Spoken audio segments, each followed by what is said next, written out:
Beecher, did you know Larry Presswood? I did know Larry, and he was one of those impressive people you don't forget. He was a thinker.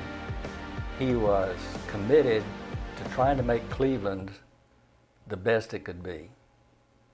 And I always admired that about him. He'd come to the Cleveland Daily Banner from time to time with some plans he thought would work with Cleveland and trying to sell the ideas that he had. But, yeah.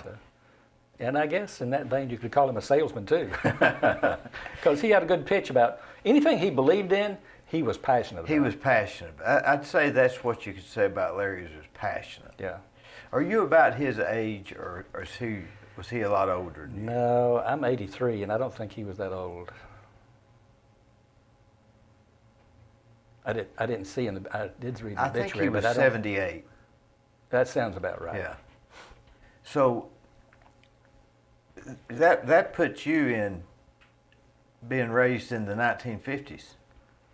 Yeah, the 50s were my time. That was my high school time. Yes. They say that was the greatest time. Yes. to be a teenager. It was. Like the movie Happy. Was it like Happy Days? Maybe even better than Happy Days. Was Happy Days, the sitcom, pretty close to the 50s? It was. And this is the thing about it. And my class of 1956 from Cookeville Central High School has been a class that's been incredibly close to each other. Closer, and I've talked to other friends I've had graduating other classes, closer than most other classes. We just had a bond with each other.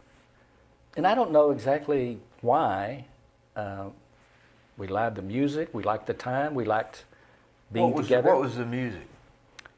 Well, of course, Elvis and all those early rockers before him. And I go to 5 Point Cafe a lot, and they play that kind of music, which I like. Mm-hmm. But having said that, we decided when we graduated as a class, we would get together every 5 years, and we've been faithful about doing that. Although over the last 5 years, I guess, so many of us have started dying out, that the class has decided they're going to try to do something every year, mostly just dinner together at Cookeville somewhere. But do you get together with the class that graduated the year before and the year after, or just that year? Just 56. I always thought it'd be neat to get the class before and the class after, because you're just so intermixed with them. Right. Some of my friends, I can't even remember if they graduated before me or after me. Yeah. Well, and I had friends in both ways, before and after, but 56 was remarkable. So the 50s were before the drugs and after the war. Right. Times were good. Happy days. Happy days.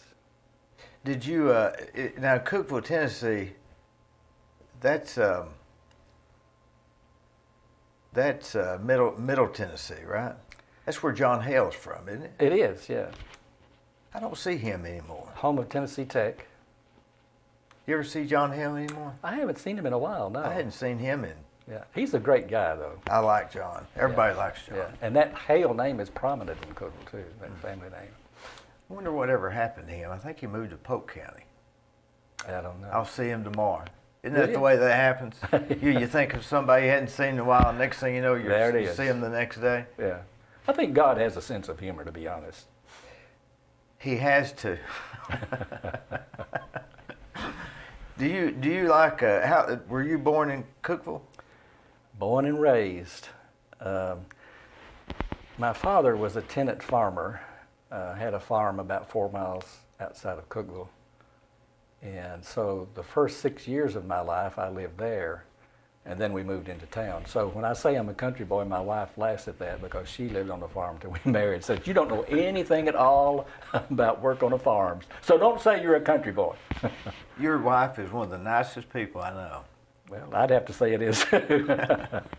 She is remarkable. Was she from Cookeville also? She lived about 12 miles outside of Cookeville on a farm that actually was at the intersection of Jackson and Overton and Putnam counties, that area right there.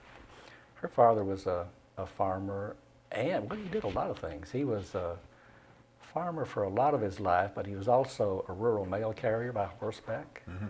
By he, horseback. Yeah, and he also taught school for a while. How would they do that by horseback? They have a wagon? No, they just have a saddlebags and a horse. Well, I didn't realize that. Yeah. So, did y'all meet in high school? Well, not exactly. I went all 4 years to Cookville Central, and I was one grade ahead of her. So I guess when you go to high school and you're a freshman, you're pretty green at things. But when you promote up to the sophomore year, you kind of think you've arrived a little bit. You know? Yeah.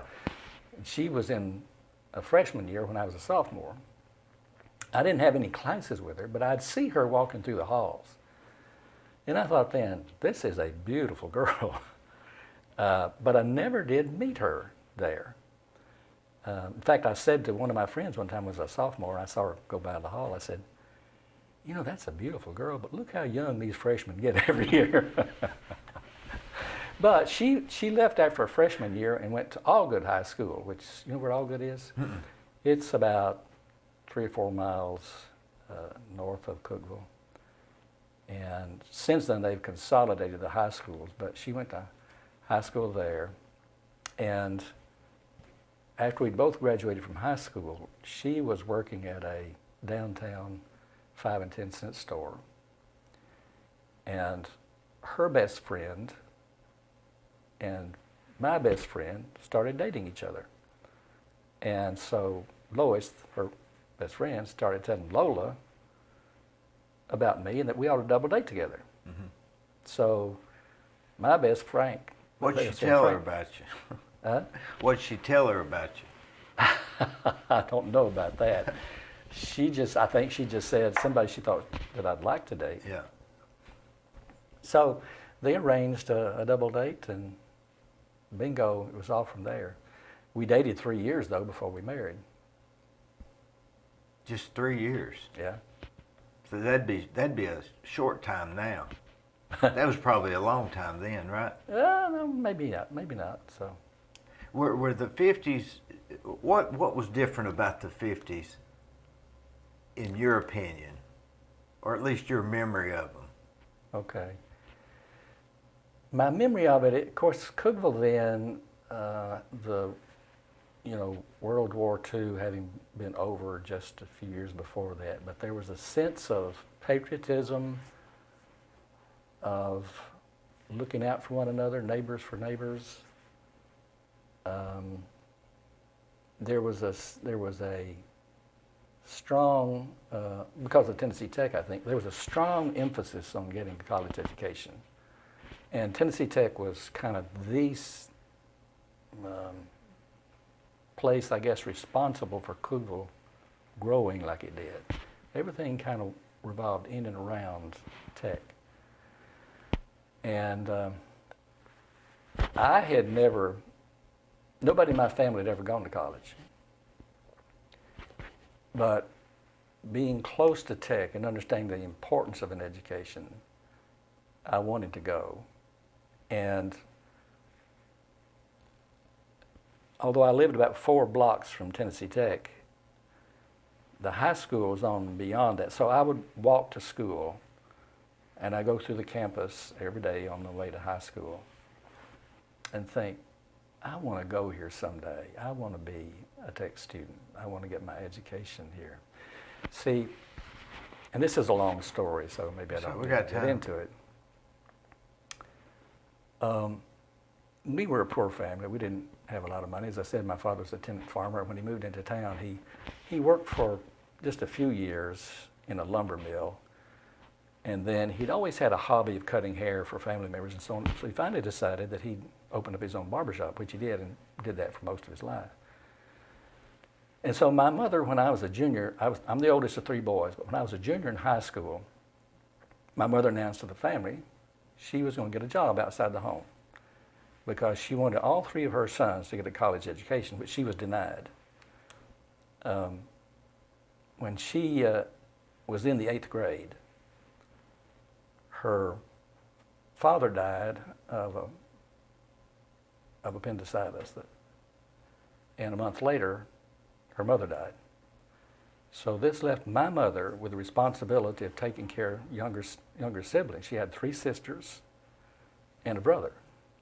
And she had to drop out of school to do whatever she could to help raise those kids with the help of some other family members, but she was mostly responsible for that. So she didn't get an education that she wanted to get. So she was determined that her 3 sons get a college education. She took a job as a dishwasher in a restaurant in downtown Cookeville and worked there for 2 years, and then the Wilson Sporting Goods Company had a big plant in Cookeville, and she was able to get a job there, and her shift was like 4 o'clock till midnight every day. So my father would go to get her, and then when I was able to get a car, he or I wanted to pick her up at midnight. And I could see how tired that she was, you know, working at home, going to work, working till midnight. And but she did it because she wanted to help her sons go to college. So when I graduated from Tech, that was a happy day for her. My father and mother standing at the end of the graduation line. That's one of the happiest times in her life. And she was my biggest cheerleader. And when I graduated, I wanted a college ring, but I couldn't afford it. This ring here. That ring then cost $85. Do you know what that ring is worth now? That $85 would be valued in today's currency with inflation and everything, $750.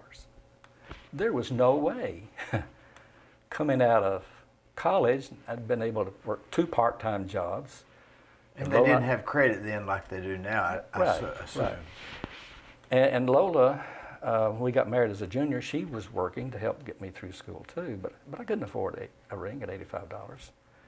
2 years after I graduated, one Christmas morning, there was a little box with my name on it. And I opened it up. It was this ring.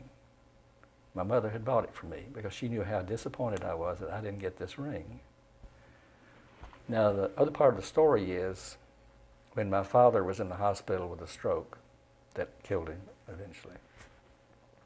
I was there one day visiting with him, and I told my mother, I'm going to go downstairs and have some lunch. Can I bring you anything? She said, no, I'll get something later. So I went down to a booth in the cafeteria, and in a few minutes, Glenn Ramsey, who was president of Citizens Bank in Cookeville, had been a friend for a long time, he walked up and said, mind if I join you for lunch? I said, no, Glenn, I'd be happy to, for you too. And we talked a few minutes. He said, I'm going to break a promise that I made to your mother, but you need to know this. While you were in college, she came to me 3 different times asking for a loan for you to get you through college. She never told me that. Once in a while, I'd get some money, and I thought maybe somehow she'd saved it from where she was working. But Glenn said, I think you ought to know what your mother did for you. So I wear 2 rings on my hands for the 2 most important women in my life. Lola, my wedding ring, and this ring. I'm proud of my graduation from Tennessee Tech, but I'm even prouder of that ring because it represents my mother's love for me and her desire for me to get an education. That's a special ring for me. You wouldn't take $10,000 for that No ring. way. No way. So I was blessed with parents who loved me, and That's very fitting on Mother's Day. it is. That's one reason I want to tell you that story. Do you think of that on Mother's Day? And more than that. And other stories, Yeah. I'm sure. Yeah, There's not anything a mother won't do for their kids. you got that right. And when I say anything, that's just in them, isn't it? It is. You know, a father's love is special too, and I love my father. He was the kind of father any boy would want. But there's just something about a mother's love, I think. I wonder what the difference is. I don't Is know. it because the baby was a part of them in their... Maybe so. Maybe so. You know, even animals in the wild, they're like that. There's very Yeah. few animals that don't take care of their... Right. And it's generally the mother. It's generally the mother. That's right. That's just nature's way, Yeah, or God's way. yeah. I saw on television yesterday that some of the folks are beginning to call mothers birthing persons. Birthing persons. Listen, there's nothing more special. What kind of person would be for that? I do not I mean, know. can we not waste our time on something else? Exactly. I mean, it just makes no sense. No. Now, in the 50s, mothers have not changed since the 50s to now, and probably even 200 years ago. How long's Mother's Day been around? Who started that, Rick? That's a good question. I don't know. I think, Department stores?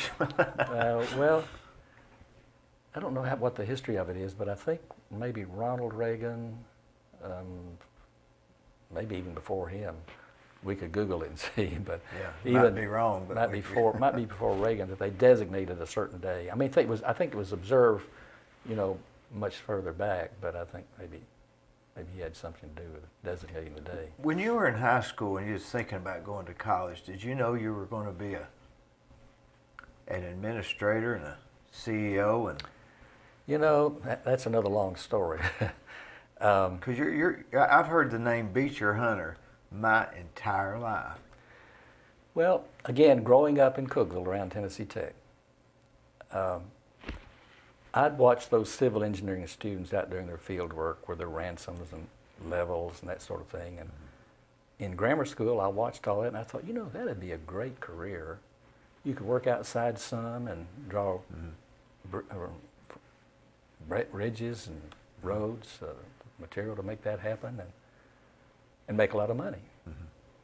So I decided in the 8th grade, a lot of the kids weren't sure what they wanted to do for a career. I decided in the 8th grade I was going to be a civil engineer. So all through high school, I took all the math courses to get ready for that. Trigonometry, algebra, solid geometry, to get ready for civil engineering. And graduated with high school with that in mind. So 1956 in the fall, I enrolled at Tennessee Tech in civil engineering. After the 3rd quarter, I decided this is not for me. It's too complicated. I don't know, I didn't like the courses for some reason. Do you think we force kids to decide what they want to do by the time they get out of college? I think isn't that's that true. such I think that's true. a handicap? Yeah. And I think part of this, I admit that part of this, I was not making good grades. I think part of this was that I had 2 part-time jobs, and I was seriously pursuing Lola, and I wasn't studying the way I should. But anyway, I got called into the office. At Tennessee Tech. In that 3rd quarter. I had a note from the Dean of Students, Dean Sharp. Said, I want to see you in my office on Friday. That cannot be a good thing, no. Usually. How many students were there at that time, roughly? Probably 3,000. So that was pretty significant. They wanted to see you. Yeah. So he called me in and he said, Mr. Hunter, you like going to Tennessee Tech? I said, I do. He said, your grades don't show that. And I'm telling you now, if your grades don't improve, you will no longer be allowed to go to Tennessee Tech. How bad were they? Well, I know, D's and F's and, And I'd come out of high school. I wasn't one of the honor students, but I had made good grades in high school. You weren't stupid, were you? No. No. Well, some might say I was, but anyway. So I said, yes, sir, I'm going to change that. So I got to thinking, if I don't like civil engineering, what is it about my high school courses that I like the most? And it was English. So I decided I would change to English. And I stayed in there 2 quarters and I loved it. But I got to thinking, if I graduate with a degree in English, what am I going to do? I didn't really want to teach. And although I loved writing, I didn't feel like I wanted to write speeches for somebody else to give. And you compare the salary of a teacher with a civil engineer, there's a whole lot of difference. So I went to my high school algebra teacher and told her about my dilemma. Why her? Because she was an important influence in my life. And again, I had most of those math courses I took was in her class. And I said, and she knew I had my heart set on being a civil engineer.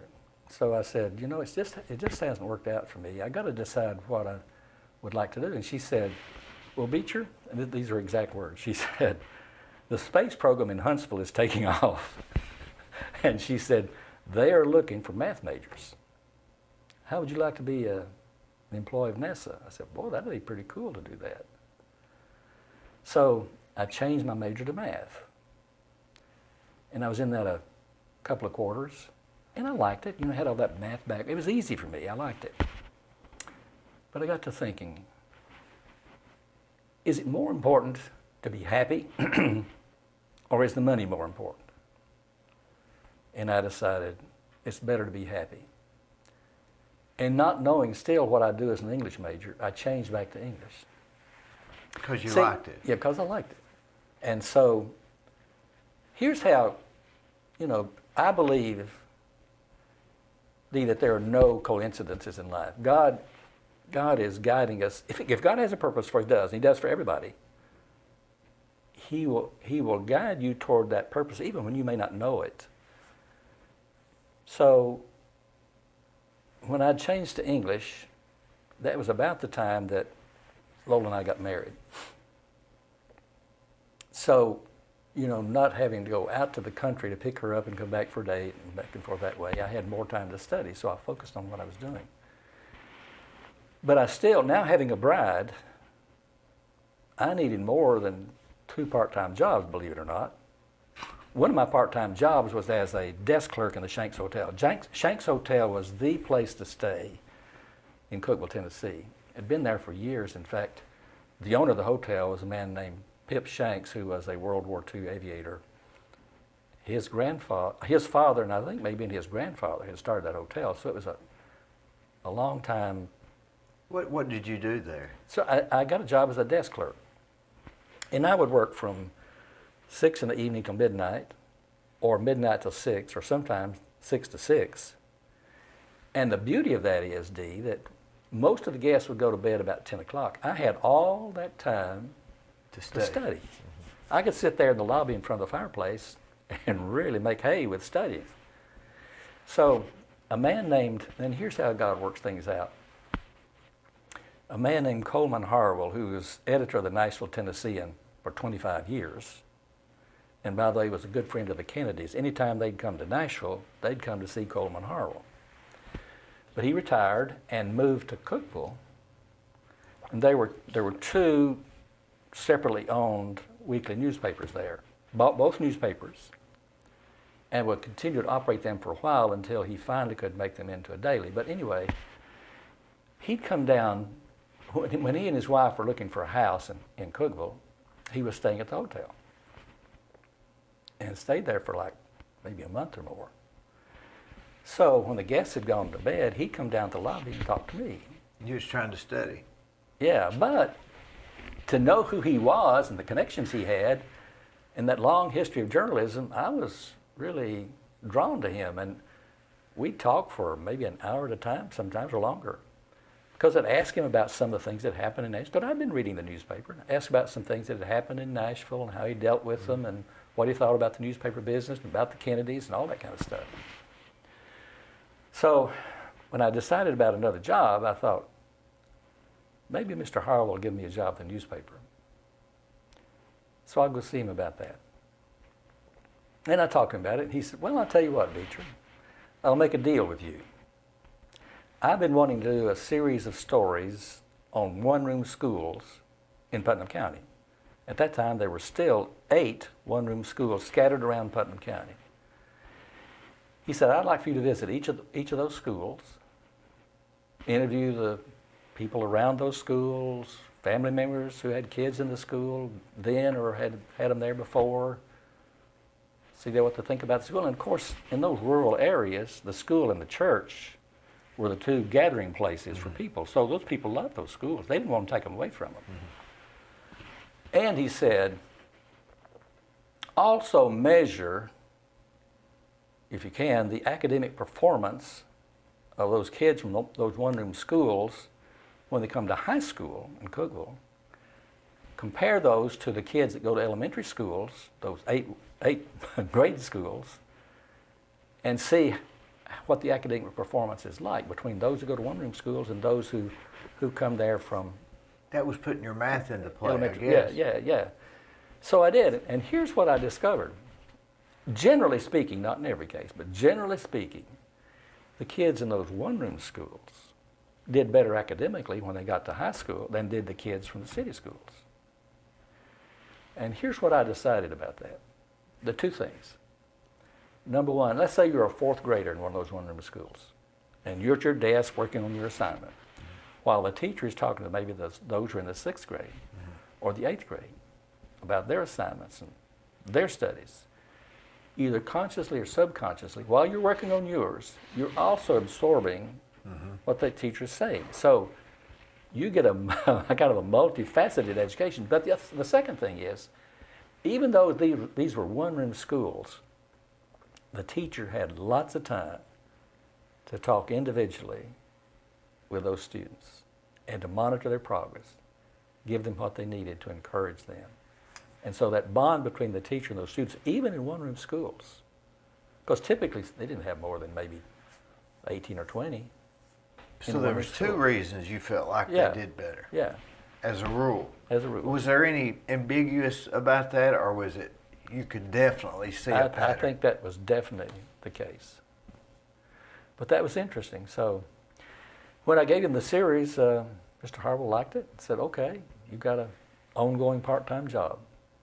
But you knew nothing. You were becoming a reporter. Yeah. Here's the beauty of starting, and I've told other people I've hired at the Banner this, the beauty of getting started in a weekly newspaper is that you do a little bit of everything. You're a reporter, for the news, covering politics or whatever happens. In fact, one of the things I really always appreciate about Lola, if you're a reporter for that newspaper, you have an accident up on Monterey Mountain and the police or ambulance is rushing up there, you get out of bed and get your camera, you go. Well, she'd get up and go with me.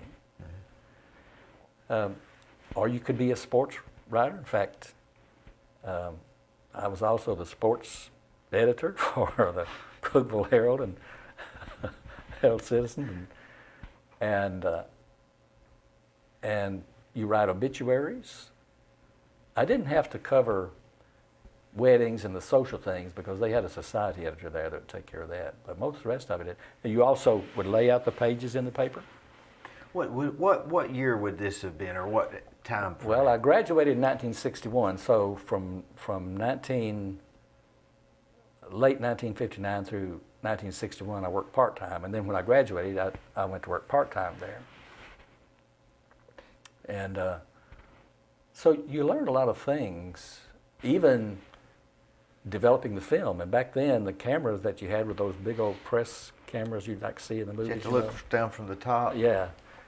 And if you wanted to do a flash, you had to carry with you a 5-pound pack that had Good thing Lola was battery there. in it.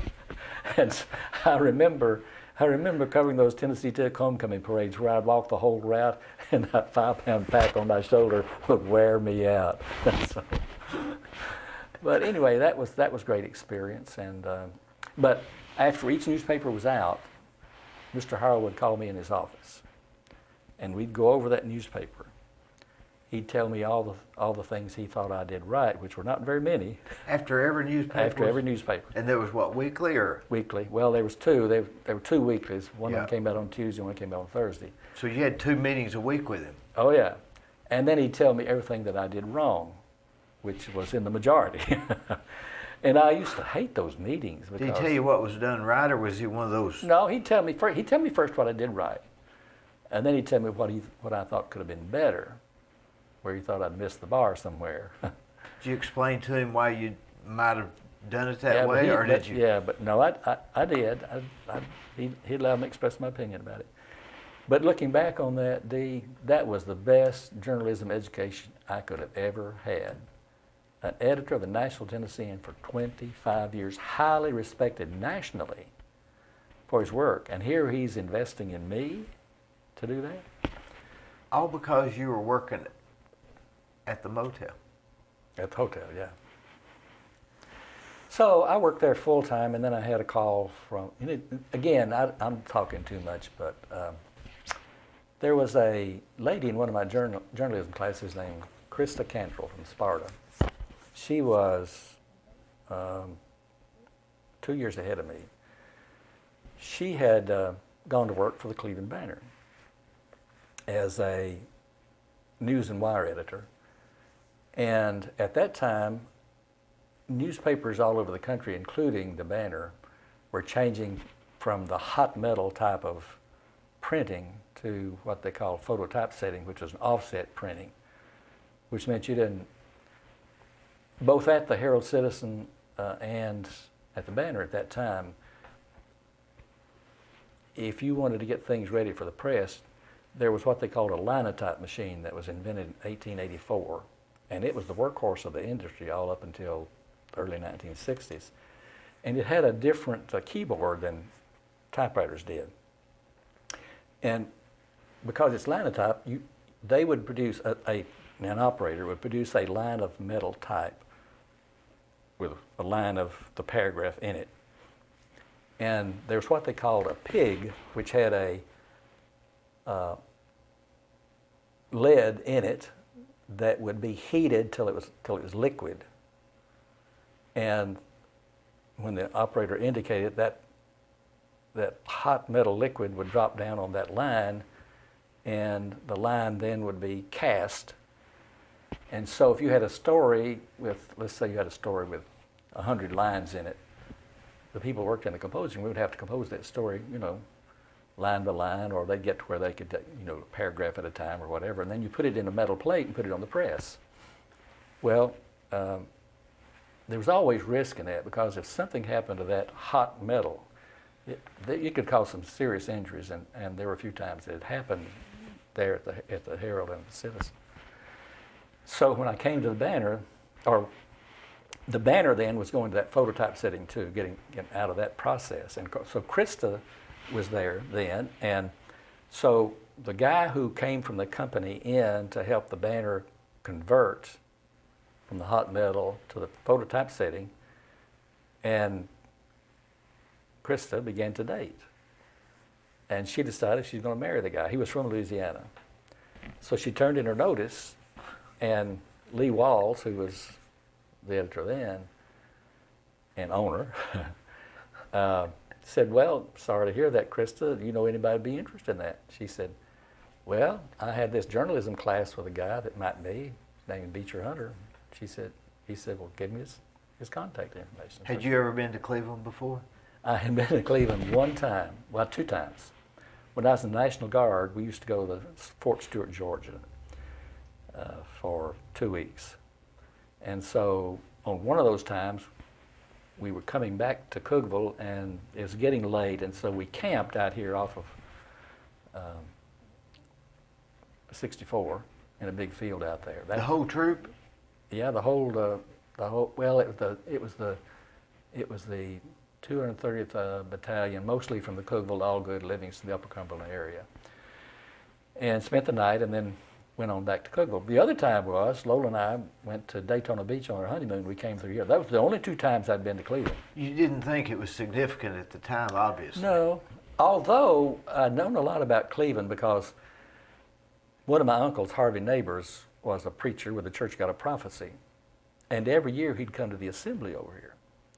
And he'd come back and talk about Cleveland and the things that happened with the church. Mm-hmm. And so I knew from him a little bit about Cleveland, but not much. And so when Lola and I came to visit at the interview with Lee Walls, we were both fascinated with the town and thought we'd like to live here, and they made us a good offer, so that's when we moved. Did you hate leaving Cookeville, the newspaper there? I did, but I wanted to grow in my profession, and this was a chance to do that. And to be honest, both Lola and I came from very close families, and we were always, weekends and holidays and everything, we were either at one or the other homes of my parents or her parents. And although we loved them, we decided, now that we're married. Maybe it'd be good for us to be a little bit away, close enough that we can come back and visit often, which we did. But we thought it'd be better for our lives if we'd be a little bit away from them. But What year was this? moved here in September of 1962. That's a long time. Yeah. You've been here longer than I have. Cleveland is a whole lot different than it was then. Where was the newspaper then? Down on 2nd Street. Where the city's in there now, right? It was, it was where Ralph Carroll's printing was. It was right next to Ralph Carroll's printing place. And Carroll Printing is still in there, but Oh, it was next door to that. yeah. But I think you're right. I think the city has that building I now. think so. Yeah. And before that, I don't know when they moved in there on 2nd Street. Before that, they had that place where Cafe Roma is now. Mm-hmm. And I think it still does have the banner building at the top, or did for a while anyway. What do you see as the future to newspapers? I It's- mean, it's this wide now. Yeah, back then, newspapers were the medium where you got most of your news. You know, TV was coming into its own and radio stations, but the primary source of news then was the newspaper. And had been for how long? Oh, for years. Since the 1890s, maybe? Probably. Yeah, probably so. Maybe even further back than that. What actually started the idea of, hey, let's write this up and send it to everybody every day? I mean, it was sort of a unique idea, probably, wasn't it? Yeah, well, I guess it was. I mean, that was thinking out of the box. Mm-hmm.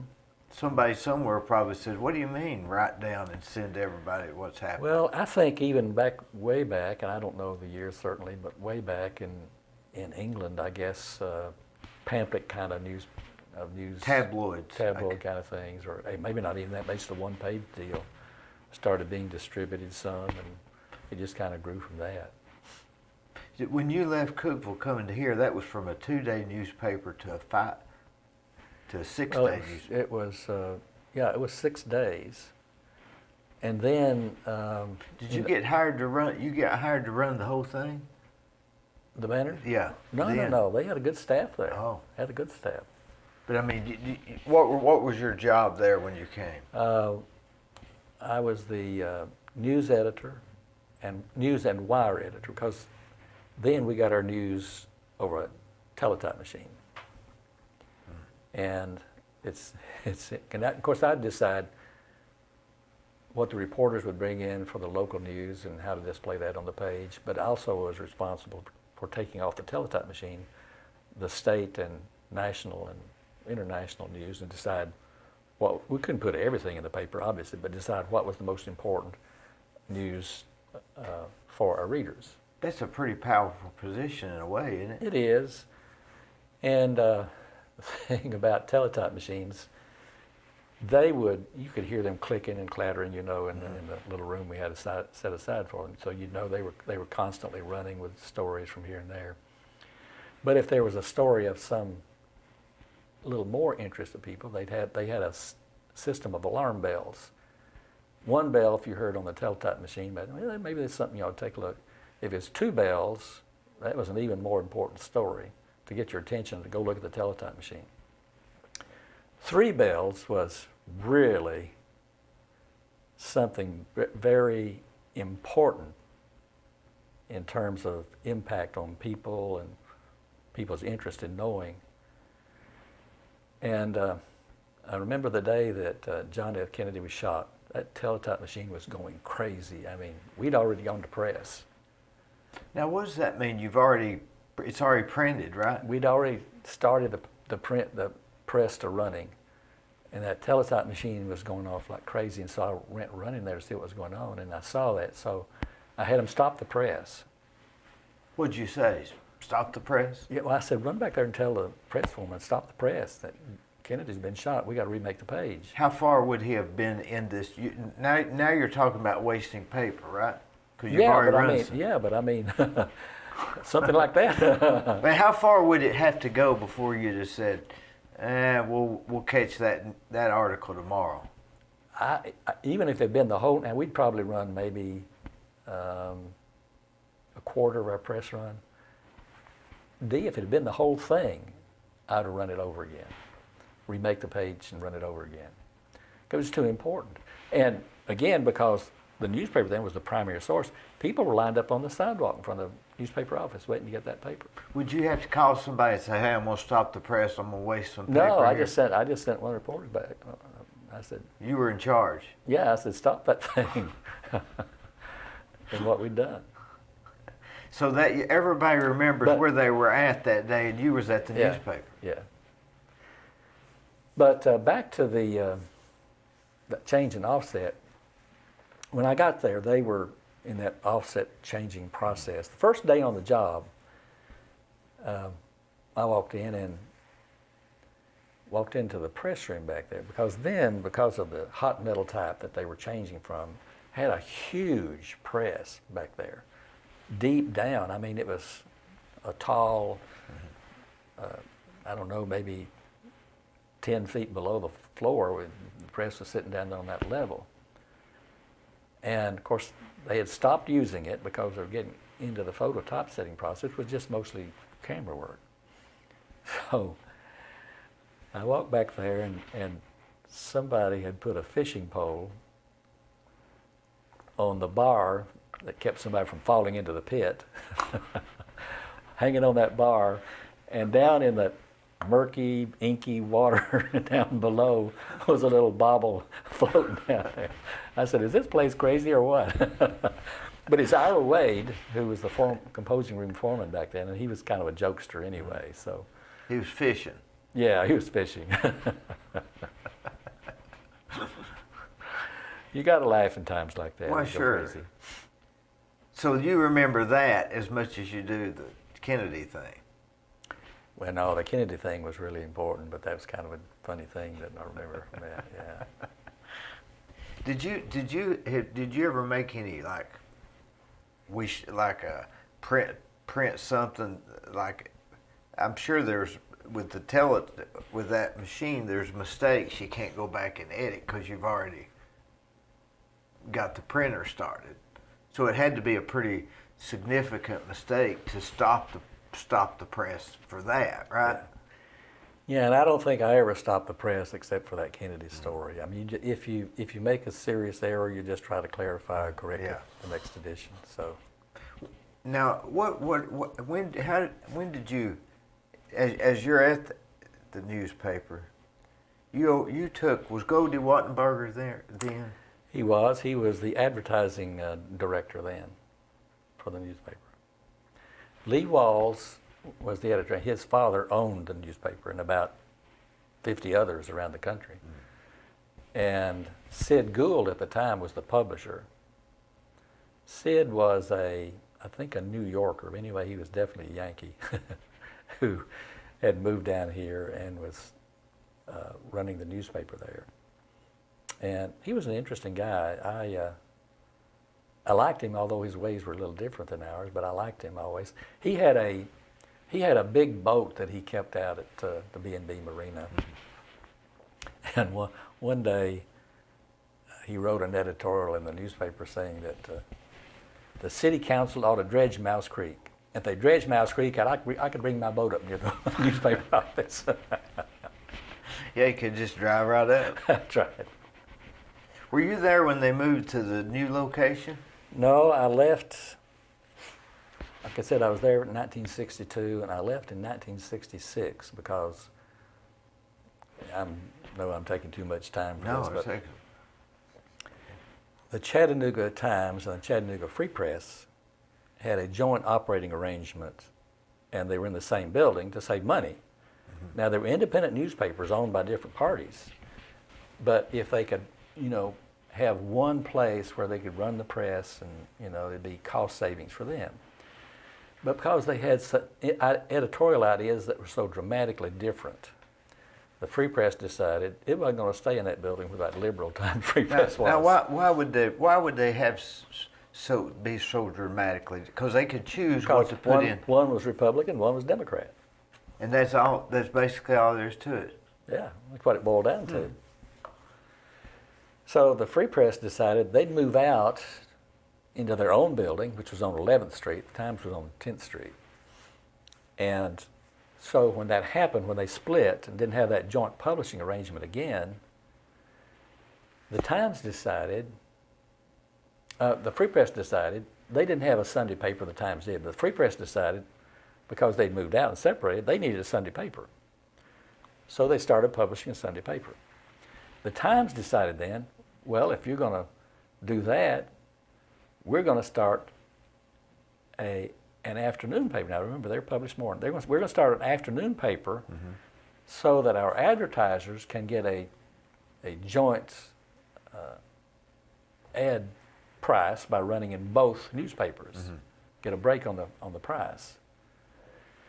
And so the Times did. And so I'd had somebody who had worked at the Banner who'd gone down there sometime before, and he told the Times that I might be interested. So the Times called me and said, we're going to start this new paper, and would you like to be part of that? And we talked about it a little bit, and I thought, well, this maybe is another opportunity to grow in my profession. So I said, yeah, I'd like to talk to them about it. So I did, and went down and joined them. That was 1966. And I have to say, it was a pretty good newspaper. It was a little more informal, a little more personality oriented than the Times was then. And we were happy whenever we could beat the Times or the Free Press in some of the stories that we got. So I stayed there until 1970 because the Free Press filed an antitrust suit against the Times, claiming the Times was trying to put them out of business, which they were. And so as part of that settlement, the Times decided to drop the Chattanooga Post. And the Times asked me to stay on. I was the political courthouse reporter for them at the time. They asked me to stay on, but they already had somebody in that position. And I don't know why they asked me to stay, but they did.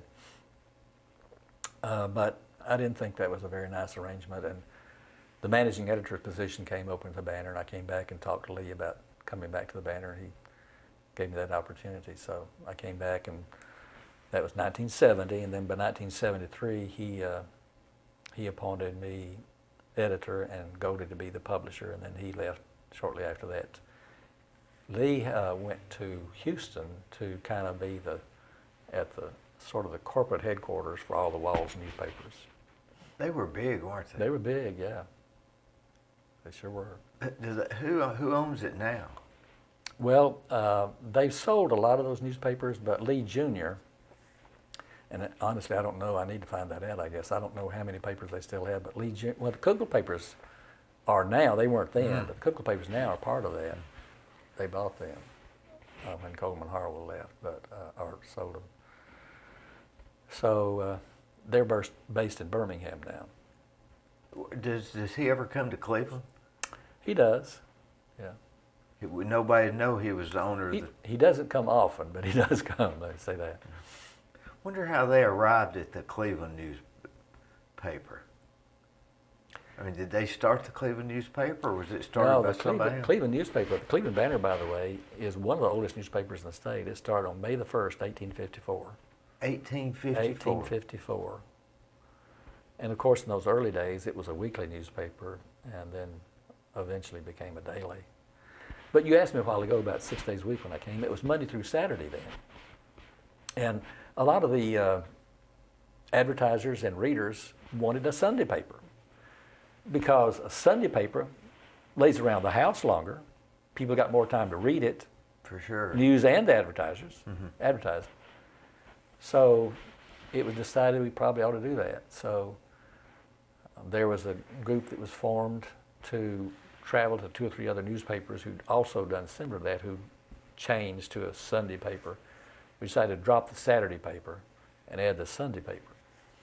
So went, as I said, 2 or 3 different newspapers to see what we should do in the transition and what to avoid in the transition, and then came back and made it happen. So in 1974, the first Sunday edition rolled off the presses of the Cleveland Banner. And they did away with the Saturday. Did away with the Saturday. Was there some people that didn't want to do away with the Saturday? There were, but it really wasn't economical for the Banner to keep a Saturday paper if you're going to have Sunday. The Sunday paper, they get it at my house. It's there by way before I get up. Mm-hmm. What do they have? You may not know now, but what time do they pick it up at the Banner? I don't know now. Things have changed a lot since I was there. The method of printing and, computers have really made things so much better and more efficient than it was when I was there. So, do you remember, that was 34 years ago when I left. Are you glad you left? I am. I enjoyed it. I felt, again, that God had led me to the Banner, and I felt fulfilled in what I was doing. And it's kind of an interesting story, but again, God orchestrates your life when you're not even aware of what He wants you to do. But Forrest moved to town in 1957. And again, I came in 1962. I got to know him pretty quick because we were involved in some civic club things like JC activities, and we were on the YMCA board together. So the first building opened in 1970, January the 4th, 1970. It was called Garden Terrace Rehabilitation Center then. And so working for the Banner, of course, that was big news for them. So I was there for the for the groundbreaking and the grand opening. And so between 1970 and 1976, he built 6 centers, 5 in Tennessee and 1 in Florida, and knew he couldn't get around and manage all 6 of them himself. So that was the year, 1976, that Life Care was incorporated to be the management company for those 6 buildings and any others he might be able to acquire. So when the corporation was formed, names of those early buildings, including this one in Cleveland, were changed to line up with the corporate identity, so it's now Life Care Center of Cleveland. But when he'd bring people to town to leadership positions in Life Care, he'd want to get publicity, he'd come to the Banner, and I got to meet them. And from time to time, he'd say, "Beecher, we need to work together." I said, "That'd be good," but I said, "I'm happy where I am." So he stayed after me about that, and in 1985, 9 years later, he came to me and said, "I'm going to develop a marketing division for Life Care. I want a vice president in charge of marketing for the nursing centers. I want a vice president in charge of the retirement centers. And I want a vice president of communications to serve both. And I'd like for you to take that job." I said, "Forrest, I appreciate it, but I'm happy at the Banner. I'm doing what I think I need to do." Well, he wouldn't give up on that, and so over the course of a year, we continued to talk off and on about that. And so finally, I prayed a lot about that, and I decided maybe I should do this because I like the mission of taking care of people in a loving and compassionate way. I like that. So I decided to do it. So on March the 3rd, 1986, I took that position. And it's been a joy.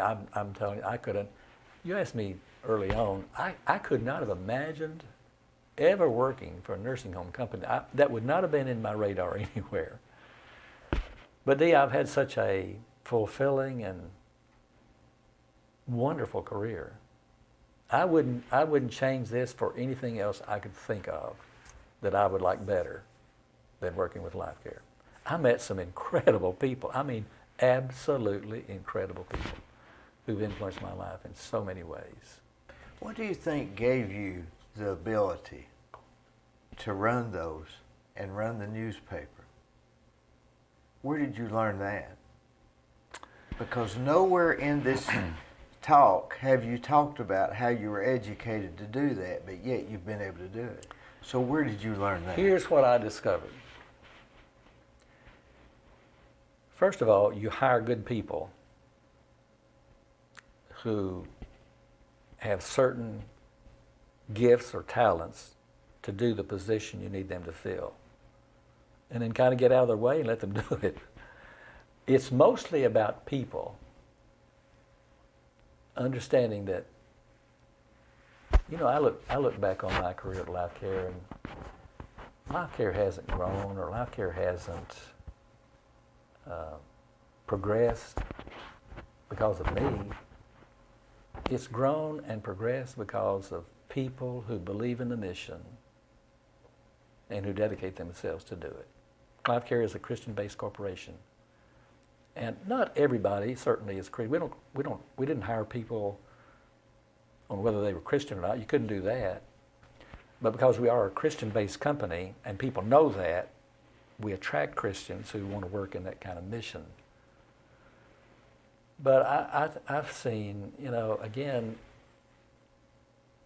working in a nursing center, Dee, as you might imagine, is hard. That's hard work. And you take somebody like a certified nursing assistant who really doesn't make that much money. And in my opinion, certified nursing assistants and nurses and other people don't work in long-term care for the money. They work because they believe they've been called by God to do what they do.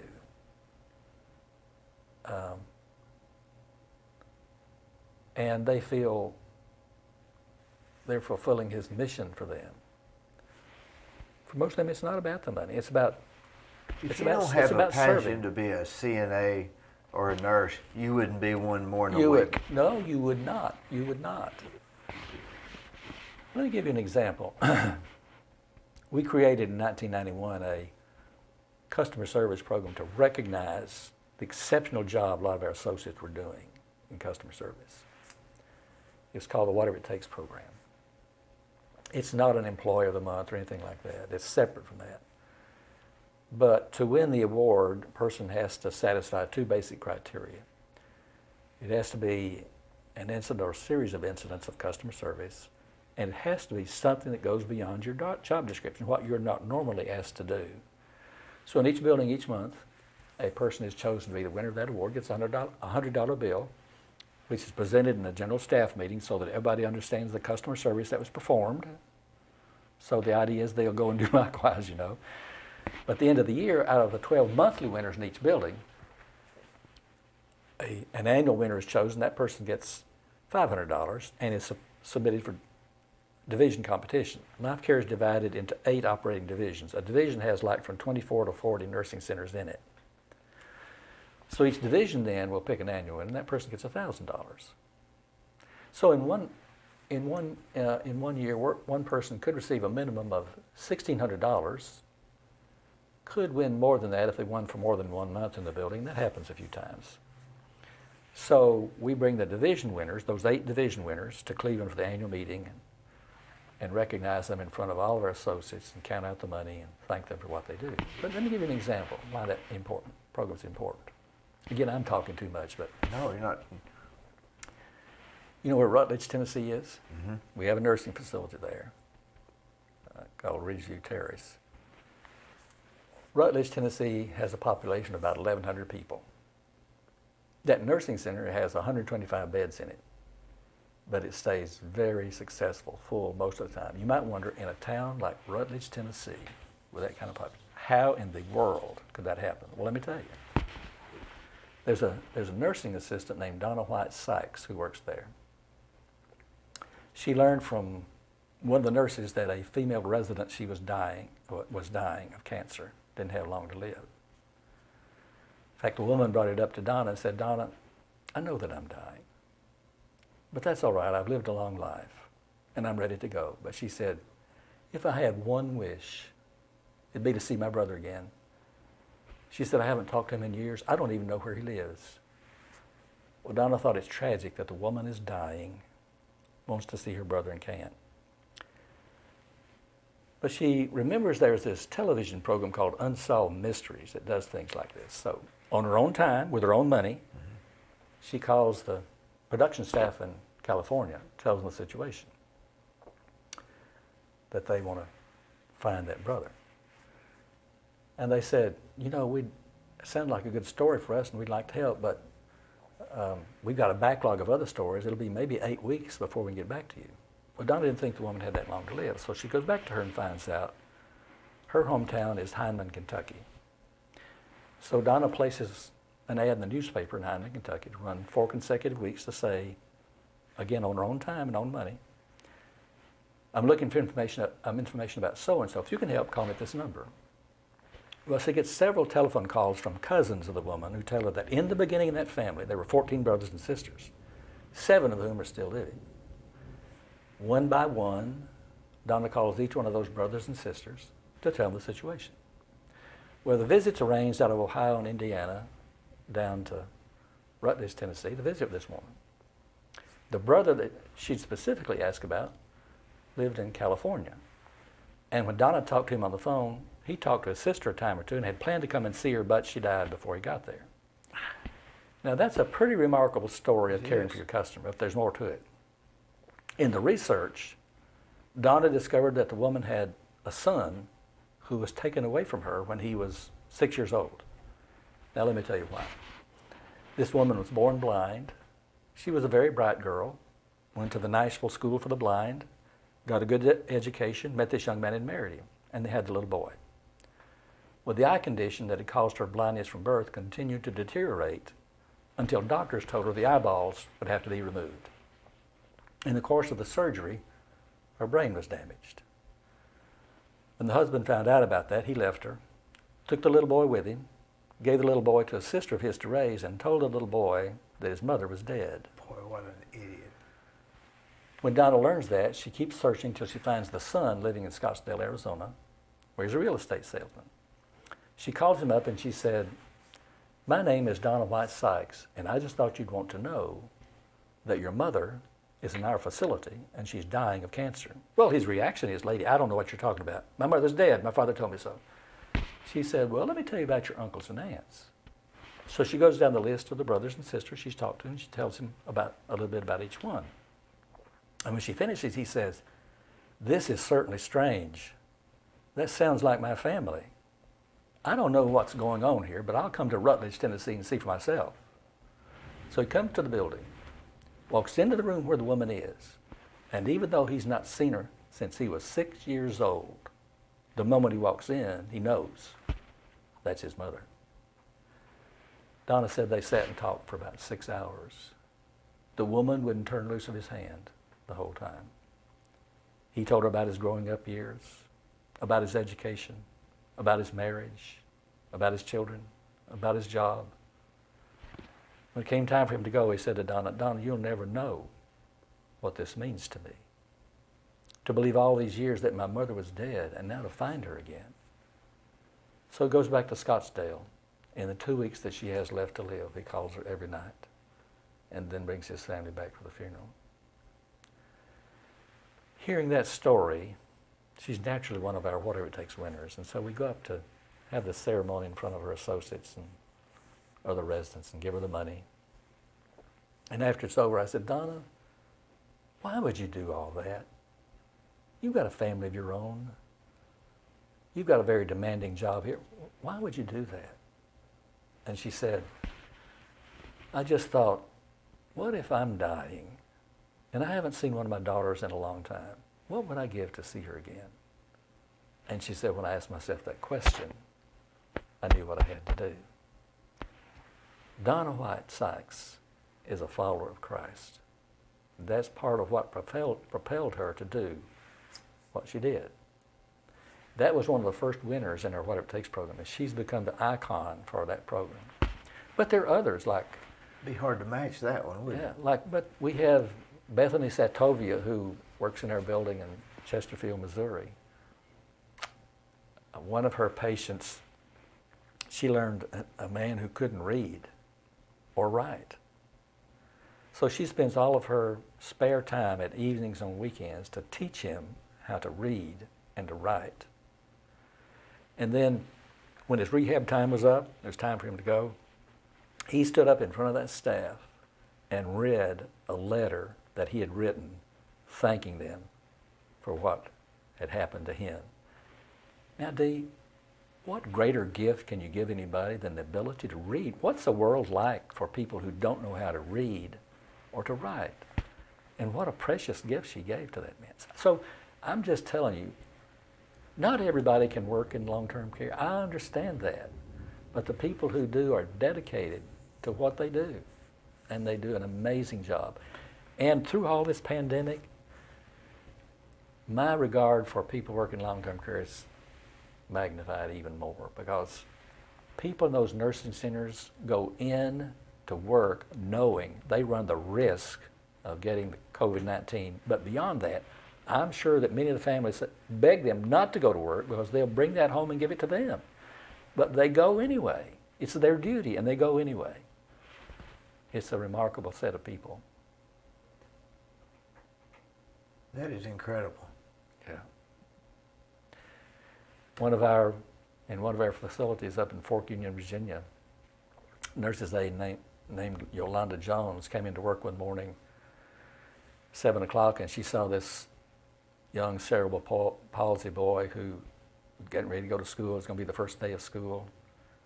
And he was dressed in an outfit that was tattered and soiled, and she didn't think he ought to go to school looking like that, so she rushed around the building and found something else for him to wear. When she finished her shift that afternoon, she went to her house, took out a new outfit she'd bought for one of her daughters, took it back to the department store and exchanged it for that young man. Now, Dee, she was only making then, this was back in 1992, I think, she was only making $6 an hour. And she couldn't really afford to do that, but she did it because she cared about that boy. Now, she is such a good nurse's aide, they offered her over and over again to give her scholarship money so she could become an LPN or an RN. She turned it down by saying, these residents depend on me. They depend on me. Thank you very much, but I'll just stay where I am. Now, I will tell you that some years later, she decided she would follow that, and she did become a nurse. But incredible people. So you're saying it's not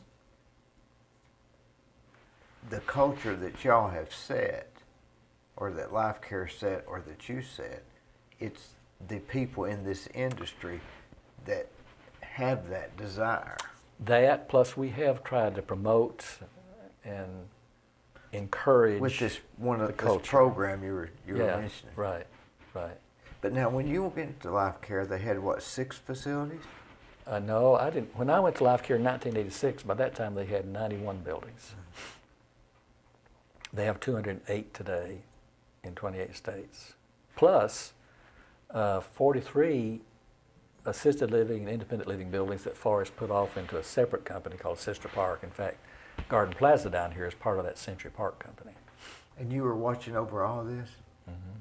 How do you do that? Prayerfully. No. How do you think in these multiples? Because you've got great leadership. I don't believe that. There's but something that listen, brought you to this. If you've got 8 divisions, each division has a division vice president who has the responsibility for that division.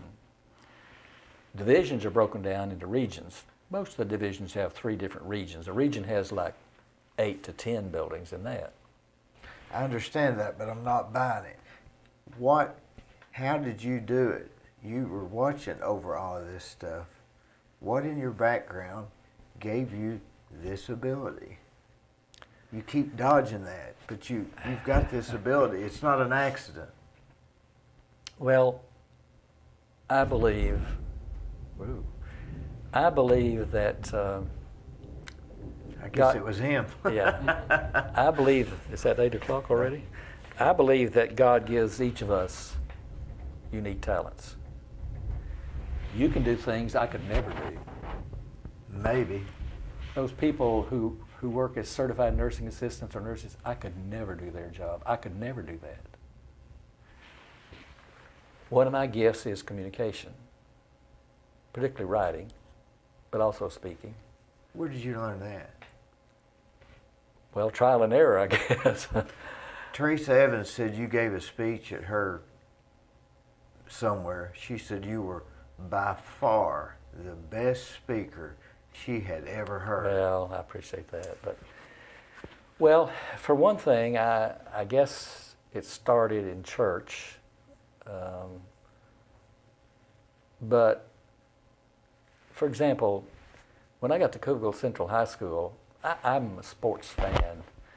And growing up as a kid on west side of Cookeville, we didn't have little leagues for baseball or football or field events and track and that kind of thing, sort of thing. But I was always a runner. Even, one of my, I guess when I was in elementary school, mostly, I just loved to run. I'd love to go out in the woods and just run, think, and enjoy the scenery around me. And so when I got to Cookeville Central, I thought, Cookeville Central, by the way, that time was they kind of ruled the Upper Cumberland area in football. Eddie Watson was the football coach then. He was the grandfather of the guy who was coach at Texas for years, and then his other grandson was the coach at Vanderbilt for a while. But Cookeville Central had really good football team, so I thought I'd go out for football. So I went one day and when I was a freshman, talked to Coach Watson about that. And I probably weighed by that time maybe 105 pounds, something like that. I'd see those big linemen I said, I don't belong out here. And Coach Watson said, well, maybe you ought to try the debate team. I thought about that. I thought, well, that's a pretty good idea. I loved English. So by the time I was a sophomore, I joined Miss Pinkerton's debate team. And we go to tournaments. I mean, Nashville, Carthage, different places around to actually have a debate competition. So I did that, and if you took a subject that you were going to debate for, you have to be prepared, because you didn't know exactly what side you were going to be on, whether you were pro for that question or con for that question. You had to be able to debate both sides of it. Whether you agreed or not. Whether you agreed or not, you had to debate both sides. And so I took that pretty seriously and worked hard at it. Miss Pinkerton, by then, debate was, again, Cookeville was always good in that, and the debate leader coach was Ms. Herman Pinkerton. She had a rule that for her debate team, she would want 2 boys paired or 2 girls paired. She didn't want mixed. And so in the sophomore year, when she was setting up the teams, it turned out that there wasn't enough to have 2 of one or 2 of the other. And so me being the new kid on the area, and Carol Hudson, who was the other, we didn't have a team she could put us on. She said, I don't like to do this, but y'all can be the team. Mm-hmm. So Carol and I took that as a challenge. She didn't think we were good enough to be on the debate team. And she had a senior debate team. We were sophomores. She had a senior debate team that really everybody talked about. These guys are really, really good. So the first debate tournament we had was in Nashville. I forgot the name of the school, but they had representatives from different schools come there for the tournament. And we had throughout that day, we had 6 different debates. And so when the day was over and we were driving back to Cookeville, Ms. Pinkerton came up and said, well, congratulations. You're the only one of the teams that had a 5-1 record. So it was because we were driven by the fact she didn't think we could do it. I don't see you as a debater as much as I see you as a pull the team together. Did the debate team cause you not to want to debate? Does that make sense? I think writing is my greatest passion, more than speaking. When you say you enjoyed English, is that what you meant, like writing? Writing, and I enjoyed literature too. Like reading? Yeah. But the writing appealed to me most. When I was in the 3rd grade, I was too young to even think about gifts that God had given you or whatever. But I happened to win, in the 3rd grade, I happened to win a poetry contest. And I thought it was an accident that I won, actually. Do you remember the poem? I do. I wish I still had it, but it was about winter, and in part of the poem I talked about snow and marshmallow caps on fence posts and other things like that. I wish I still had it. But anyway, what struck me at the time was Tech had student teachers who would come down. They were learning how to teach. That's hence student teachers. Mm-hmm. And we had one assigned to our class that read those poems. And he came to mine and he looked at it and he said, "This is exceptional." And he said to the teacher, "Is it okay with you and Beecher if I borrow this?" He said, "I'd like to take it back to my English class and show them what y'all have done." And it was fine with me. I was kind of complimented by that he'd think that. But the teacher was Miss Amy Johnson. She said, "Okay, but just be sure and bring it back." "Yeah, I will. He never brought it back. And of course, back then you didn't have a way of copying things, you know. This is the third grade. Third grade. How do you remember her first name? You said Amy Johnson. How do you remember her? I'll tell you. You always given people's names by the first and last name. You I'll must tell have a you. really good memory. I'll tell you why she was so special to me. But now remember, this is Cookeville on top of the upper Cumberland Plateau, where it snows a whole lot more than it does here, by the way. Yeah. So it was getting close to Christmas time in her class. We started talking about Christmas, and she had all of us kids drawing Christmas scenes and so on, and like you would do a Christmas card and posting them on the bulletin board and on the walls, and frost paint some of the windows with scenes. And she had 3 or 4 boys go to the woods to cut down a cedar tree. Can't do that now, but we did it. And bring it back, and the class decorated it. And as you do, I don't know if they still do it now or not, you draw names so that you didn't give a present to every kid in the class who were friends of yours. Mm-hmm. Yeah. You just have one name to find a present for, and that way everybody get a present. So we'd draw names, and then finally it came time for the last day before the Christmas break. And Miss Amy had not given any homework assignment before. This was going to be the party, leave early, go home, distribute the gifts. So we had the party, and then she went to the tree, and she'd pull out those wrapped presents one at a time, and she'd call out the child's name that was on there. And so the packages were all handed out, and she dismissed everybody for the break. Well, as I walked the 1 mile home in the snow, there were tears coming down my cheeks, because after all the presents had been passed out, there was not one for me. Now, can you think how a 3rd grade kid would feel if everybody got a present and you didn't? So I went home, went into my room, and lay down on the bed sobbing. About 45 minutes later, a car pulled up.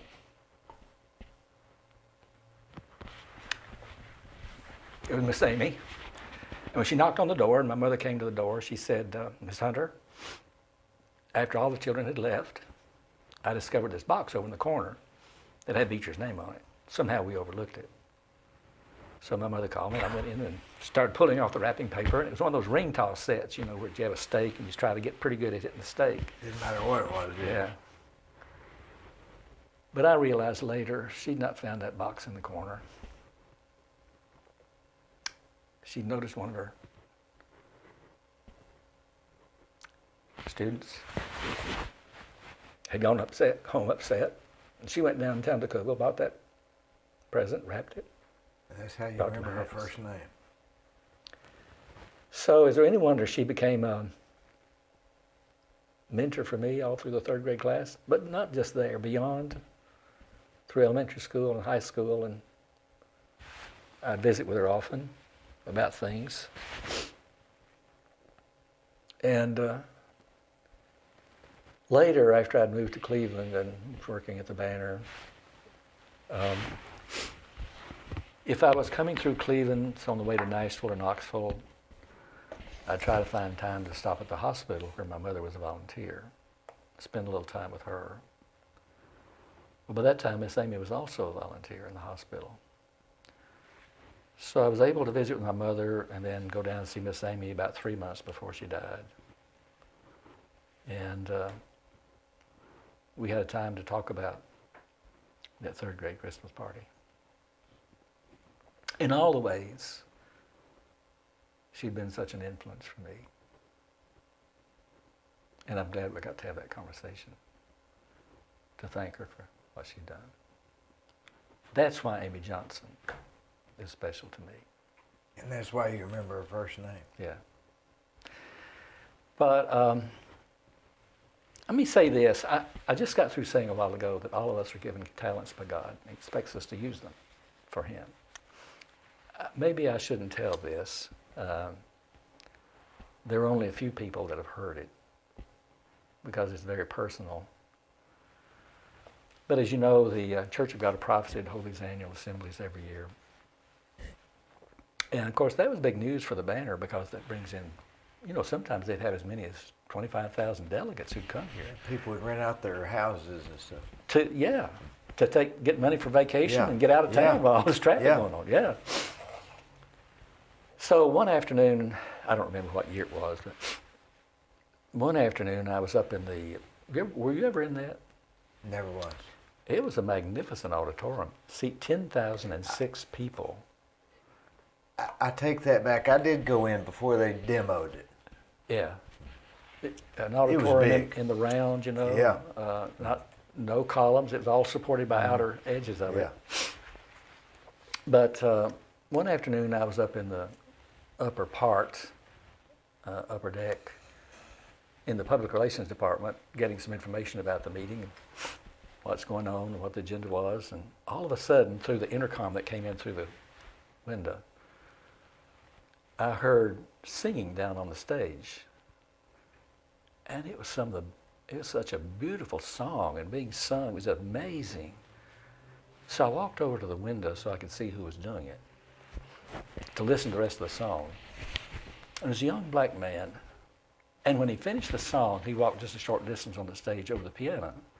And he began to play that piano. I'd never heard a piano played like that before. And I turned to the secretary in the PR department and said things that I'd said before. Why is it that some people get all the talents and others of us get none? I'm telling you, Dean, have I ever heard God speak to me audibly? No. But I can tell you for certain, there was a voice welled up inside of me, and I know whose voice it was. And he said to me, Beecher, how can you be so unthankful? I've given you talents, and you don't even acknowledge it. And I said, Lord, forgive me. You have. And I will never say that again. God spoke to me. I have no doubt about that. And I've told people in life care, not that story exactly, but I've said, look, God has given you talent, and you need to use that talent. First of all, you need to recognize the talents He's given you. And if you don't know what the talents are that He's given you, you need to think about that and decide what they are. Because you've been given those talents for a purpose. So I don't brag about that. I can't brag about it because I didn't earn those gifts. God gave those gifts to me. So I can't brag about it. But my responsibility is to use those talents in a way that honors Him and His children. And that's what I've tried to do with it. So you ask me what I do, how I've been able to lead a company. God has given me those talents. And I've tried to encourage people, direct people, but help them grow in their career. And if you have happy, fulfilled people working for you, you can have a great company. So that's what I've tried to do. Part of what I've done is to do that because of the gifts God has given me.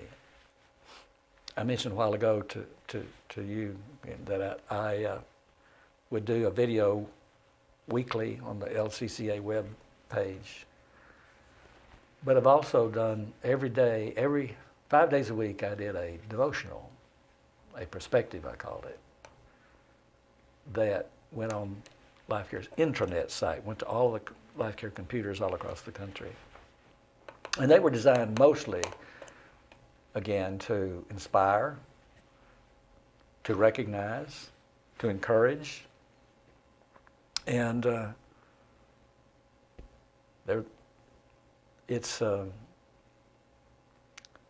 think it's been something that has unified and directed our company, reminding them what our true mission is, and helping them feel proud of the work that they do. So you asked that question. That's how I think I've been able to lead. Do you think the story of the Bible with the man with the talents, that God was talking about money or what you're talking about? I think it can be both. Money, I think, can be What a do you measure. think he was talking about, though?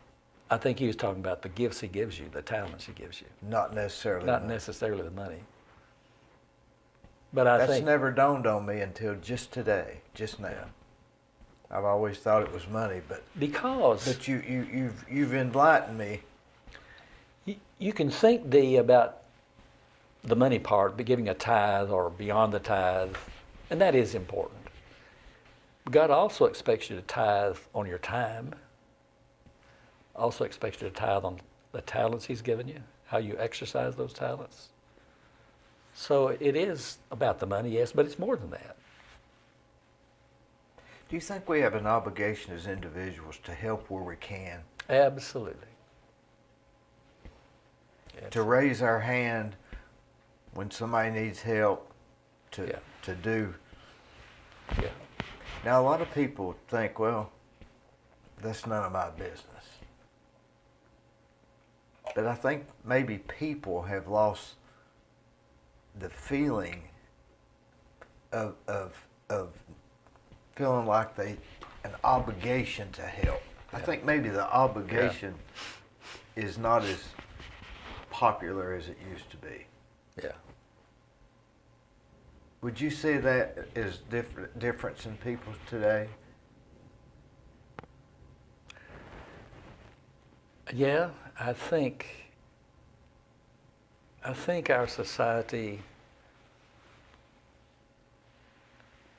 generally speaking, I mean, there are certainly a lot of people go way beyond what they do, and I've met a lot of them, but I think society as a whole has become more self-aggrandized.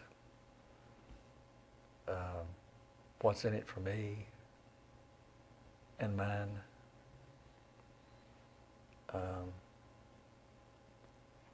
More inward concern than outward.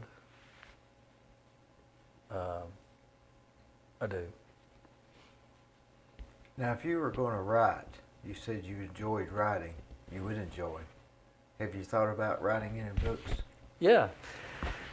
I've decided several years ago, and I couldn't because of too much to do at LifeCare, that I wanted to write a couple of books. Is this the next phase? Yeah. I also did, not over the last 3 or 4 years, I guess, I started doing podcasts for LifeCare. I'd like to kind of pick that up again since I've left. But I do want to write a book or two. One of the things I'd like to do is write a book about the LifeCare, healthcare in general is so serious, and it should be serious. You're dealing with people's lives and emotions and families, and it's serious business. But at the same time, there are hilarious things that happen. So I'd like to write a story on the humor in healthcare. Would you stay in healthcare or life care, or would you branch out into other areas like fiction or documentaries, or what would you? I might branch out in it. There's some great stories I could tell about the humor. Let me tell you about one. In Marysville, Washington, we have a nursing center there. And so Forrest and I were there touring one day. And so the executive director takes, you need to meet Agnes Binal, famous opera singer. So we go around to her room. She's lying in bed, but still very mentally alert. So we get into conversation. We probably talked, 25 or 30 minutes. She was telling us about how grateful she was that God had given her this voice to sing, and she tried to use it to praise God. But she also was in some very famous operas and some of the opera houses around the world, and how much she'd enjoyed her career. So then she looks at me. I'm standing at the foot of the bed. She looks at me and says, "Okay, Mr. Hunter, what is your favorite opera?" You know, I studied Shakespeare in English in college. Midsummer Night's Dream, Julius Caesar, Stepford Wives, all those things. I was totally blank. So here's this opera singer waiting for me to answer. And you knew the answer, right? No, I couldn't. Oh. I was just blank. But I mean, you did, but you just couldn't think. So after a few seconds of her waiting, it seemed like minutes, I finally said, "Well, I guess Grand Ole Opera." Wrong answer. She turned her face to the wall in obvious disgust. Yeah. That somebody would say that at this prestigious career she right, had. right. And then she turned back over and said, "Well, I guess I could expect that from anybody from Tennessee." But there are things like that that happen, you know, Yeah. they're just outrageously funny. And you mentioned Claude Ogle a lot. That is absolutely the funniest guy I think I ever met. Did you see any of those videos? No, I didn't. I just remember Claude. I need to get some of those for you. This is a guy who could say at 100 years old, he could say ABCs backwards. I can't hardly say them forward. I can't either. But Have to sing it. he had such wit and humor that at 100 years old, we just start in 2015. We decided to start every day of our annual management meeting, 4 days in a row, with what we called a day. The title was "The Humor of Mr. Life Care," I think. Mm-hmm. So we'd take about 2 minutes of that, and he was just outrageously funny. I mean, outrageously funny. He's the finest individual I ever saw for loving life the way he did. And from 100 on, he lived to be 104, but he'd get up every morning in his wheelchair. He'd go room to room to those residents saying, "Hope you have a great day today." He was just a cheerleader for the facility. That'd drive me crazy, but I guess some people. Do you think there's a correlation between people that love life and live longer? I do. I do believe that. I mean, can you? I believe people who are positive, who find the humor in life, who can laugh a lot, look for the joy in life. I think it does add to your years. Maybe that could be a sequel to your one-room schoolhouses, and whether or not they do better. Yeah. At the colleges. I believe there's research on that shows that. But I mean, now you could go from people that are happier how they do if they live longer. Yeah. Yeah. So I remember too. I appreciate it. Let me give you one more. Give me one. Hey, cut that. We'll cut that one out. The first year that probably the second year I was with Life Care, I guess. But Life Care had this big multimedia display in one of the buildings. We had a screen 34 feet long. We had 16 projectors that were going at once for this show. One of the scenes in there was a picture of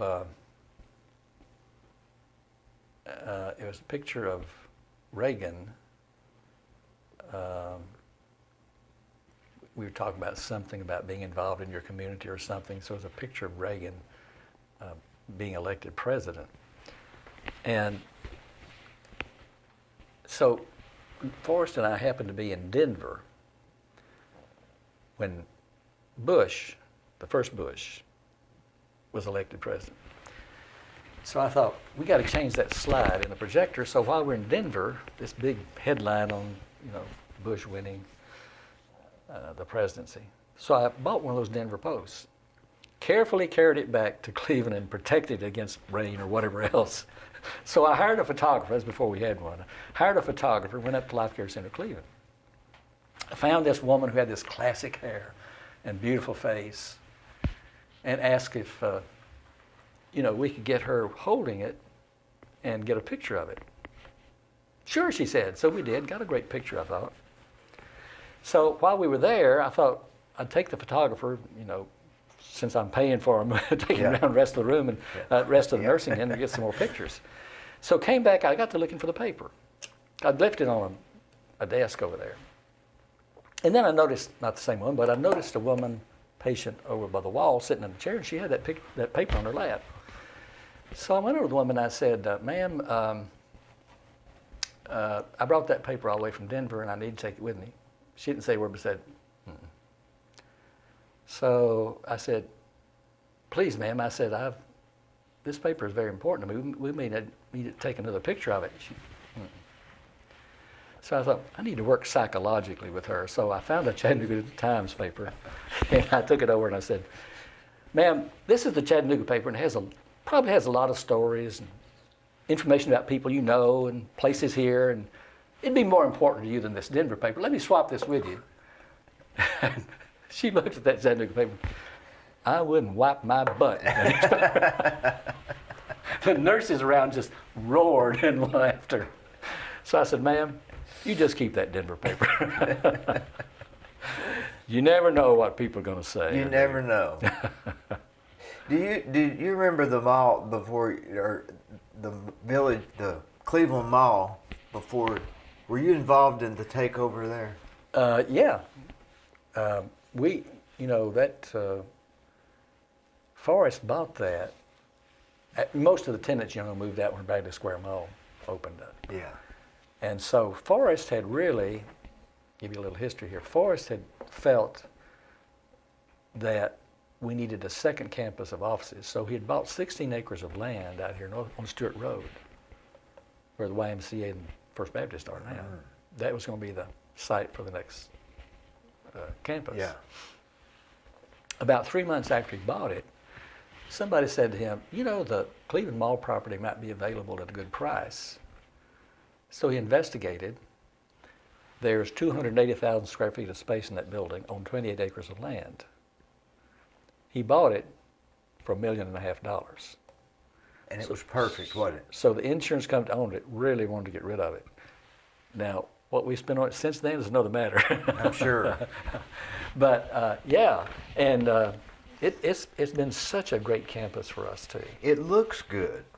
Yeah. I mean, from the road, it looks like. Have you been inside it any? I went there one time and they wouldn't let me get 10 foot past the door. Really? It's pretty well secure. Mm-hmm. I guess you can get in there. Well, I couldn't now, but that's so. Well, again, I've taken way too much time. What time is it? It's after 6 o'clock. Sorry about that. Beecher, I really appreciate it. You're welcome. Thanks for coming. It's been awesome. Well, nice to spend time with you all. So.